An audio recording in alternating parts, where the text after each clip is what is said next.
Welcome back, ladies and gentlemen. You already know who it is. It's your boy MadeMenMelo.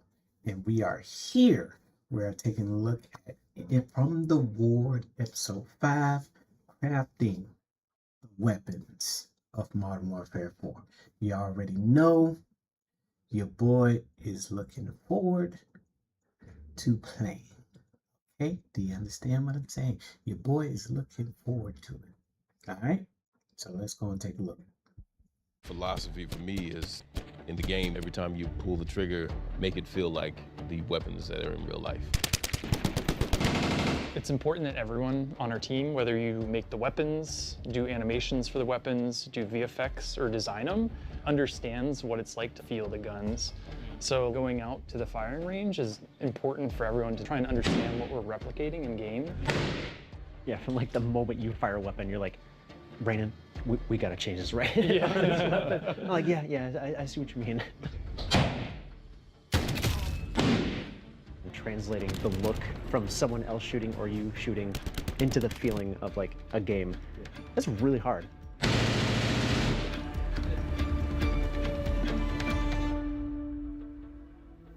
It always starts with finding the right people. And I'm always amazed by the weapons team. That team is really passionate about it. And so it's just about imagination on their side. And then it's just for Mark and I to kind of foster that and fan the flames and see what they come up with. When you say like, how does it define a game? You really think back to old titles and you remember the guns in it. Like that's the first thing I think about. Like even as far back as the original Call of Duty, like you fire and you get that ting, ting, ting, ting. Like that's what stands out to me in the older games. I remember sitting there thinking like, these are the best firearms I have ever seen in a game ever. Like I love these weapons. I love how they look. I love how they feel. I remember thinking like, IW is the gold standard, and I want to make that. These guns are iconic, and even as someone that didn't know anything about guns, I could tell you what was the most iconic gun in every game and in every Call of Duty game, and it's like, I never thought that like we get to be in a situation where now we're the ones creating these legacy moments for future generations and players. Rainin is legit like the best animator I've ever worked with in my life, like hands down. Ben, one of the most amazing artists I've ever worked with. I think I'm a pretty good designer, but like, you will accept like feedback on like timing and feel and things like that. You'll accept feedback on visuals and things like that. You'll accept that sometimes things need to play a little bit different than the exact thing that you're looking for. We rely on feedback from each other to make something amazing. Like I think that's like what really sets this team apart. We set out to make like a game that just played better than anything we've had before and a game that looks better than anything out there. That was our goal. I'm excited to see how we did. They're one of the teams that playtest the most, so they're playtesting constantly. And it can be grinding, you know, to use the same weapons over and over again for multiple weeks as you're trying to tune it. They playtest together, they have that group that gives them feedback, so we just make sure that that is cleared for them, that they have whatever they need to be able to do that, you know, whatever resources they need to go and find, research, come up with ideas, try stuff, fail, you know, walk away from it. We just kind of walk through and see what everyone's using, just kind of look over their shoulder a little bit, see if what they're doing looks fair and looks good, see if anything's happening to them that doesn't seem like it should be happening. So we're just kind of looking to make sure everything's presenting the right way and looking at the players to make sure that they're feeling good about what they're playing. Oh, another one. Sorry, Derek. Yeah, that one's great. I'll let you have it. Right now, I saw sort of a frame rate drop, and I'm able to take note of that and be like, okay, this happened when this explosion went off, and we could go back and look at it and be like, why did that explosion cause a dip in frames in that moment? He's the only one seeing it. Yeah, it's only on this one. Is it one of those weird? And here he's trying the Axion. We just did a recoil pass on it. Cody. Me likey the new Axion. The most stable gun ever. We work on it for years at a time. And then when we start the next one, we're thinking about what can be new. We start with like, we need the right mix of assault rifles, SMGs, snipers, shotguns, like what does each category need in order for that category to feel strong? And so that's where the weapons team, like they're always researching, they're always finding new things.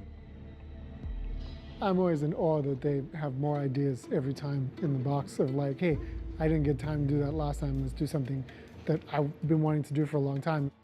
We constantly push ourselves. We're constantly saying, what's next? You might spend 30 hours with a gun, you might spend 1,000 hours with a gun. So having a little thing that makes it fresh, makes it different is really cool for people. I think it comes down to just like obsession is the word. It's just that like every detail, every step of the way, we're like, how do we make like this one thing better? Sometimes I'll go and record some of those motions myself. I'll study them. I will use that mocap station. And like, I'll do some of these motions and pantomime them or do them for real. And I'm like, oh, I didn't realize that I do that thing. Like, how can I capitalize on bringing that small detail into my craft now? One of those things is the muzzle effects. For our guns to feel good, that has to be in our game. Like that's like a given, right? But it can't have a negative impact on gameplay. So we developed a really cool system that makes it so you get all the muzzle flash that you want, and we cut a hole in it, like right where you're looking, right where the target's at, so you don't lose line of sight with what you're trying to shoot. I know I'm excited for the new hipfire changes. That's a big one, right? Yeah, like huge one. So first, how would you describe bloom in a game? Like, what is bloom? Ah, man, I think it's just uncontrolled randomness. Like, this is a huge change. Yeah. This is actually probably one of the biggest changes I've experienced in our engine in any project we've worked on. Like, you attack and the game literally rolls the dice and it says, you hit here. Yeah. That's like one part that's pretty weak about it. The other one for me is that it doesn't look right at all. Like, when Rainin makes an animation for us, the last thing he would do is have the gun recoil like this and have bullets just randomly go off in different directions. It really feels like, how do we not do this sooner, right? You have more control of your weapon than ever before. You're not gonna get randomness, you're not gonna lose gunfights because of an unknown element that you have no control over. Like, you're gonna live and die by your decisions and your skill level. There's depth of field. Depth of field in real life is actually important to shooting. It helps you when you're shooting a gun. And we look at that, and then we look at what's happening in game, and we're like, well, people are turning this off because what we do in game, our simulation, is destructive to the target. When it blurs outward, it's actually degrading the quality of what you're trying to shoot at. So we're like, can we replicate what it does in real life? But it feels awesome. We talk a lot about making the game more immersive. Like, the goal for Modern Warfare 4 is to really like put the player like in the boots of their operator, make it feel like they're really behind their gun. The framing of the weapon, the movement of the player. We don't just look at the gun moving around on the screen, but we think past the camera and we're like, how does the player's body move when they're doing that thing? Situational awareness. You walk up to a wall now and you're trying to peek around cover. The weapon will actually pull back into the chest, and that feeling, that immersion that I get. So that's one that you look at it and you're like, oh yeah, the gun's like moving around and making room for my body. It's insane, the complexity to it, but the results speak for themselves because it looks so natural that you're like, that's got to be animated, right? But it's not. It's all numbers moving in real time, and it just feels so good. So I think really looking at every detail with a fine-tooth comb is what makes our weapons stand out. Some of the classic guns, they're like, okay, here's how we're going to innovate or change its character from last game or tweak it or do all the rest. And then this idea of Apex attachments came along to help guide them towards, okay, you have this gun, you're making it as awesome as it can be, and then what's the twist? What's that little spice you're going to add to it at the end? I would say every attachment had a healthy amount of debate behind it because we're like, is this good enough? Can we make it better? There's some that maybe stand out a little bit more than others. The core nature of this gun is it's a single action gun, so it's a slow rate of fire revolver. This was a way to flip that and make it a super fast firing thing with a cool animation. You can run in, pop, pop, pop, get the quick fires off, and then when someone's coming around the corner, you can ADS and you can get the very accurate long range shots on it. This is one that's definitely like bringing new behavior to the game. You have a underbarrel rocket launcher that's laser guided. You fire the rocket and you basically tell the rocket exactly where to go. So you can fire it up in the air and you're like, land here. The Spitfire's in Apex for the PPSH. It went through a lot of iteration. The original idea was like an incendiary underbarrel type thing. And so we got it in and we're using it, and it just was an instant not hit. this is one of those ones where we were saying, this is not Apex worthy, right? So then Yeah. it was you, right, Frank, Yeah. that had the new idea for it. Yeah, I was like, okay, we put a grenade launcher on a SMG. I guess that's cool, but I'm like, what if it shoots fire instead? For me, it was kind of interesting to explore stuff like area of denial and like, hey, I have this extra tool, and then gave my feedback, and then wait for these guys to do another iteration of it. It just kept getting that back and forth until you finally get to that like sweet spot of like, okay, let's just go for it. We talk a lot about the core weapons group, but there's a whole army of people supporting them. This weapons team works hand in hand with our game code team to make that work. The rendering team's always helping with like scopes and constructive depth of field. So really it's about the whole studio knowing that these are our main characters and that we have to support this team making the most awesome shit and outdo ourselves every time. The star of the show is the gun. So all of the entire studio is supporting that star. Hey man, that was tough. That was tough, man. Especially going back to those old when he was talking about the World War I old Call of Duty games where you hear that ding, ding, ding, ding, ding, ding, ding, that sound of reloading a weapon and firing it. Love it, bro.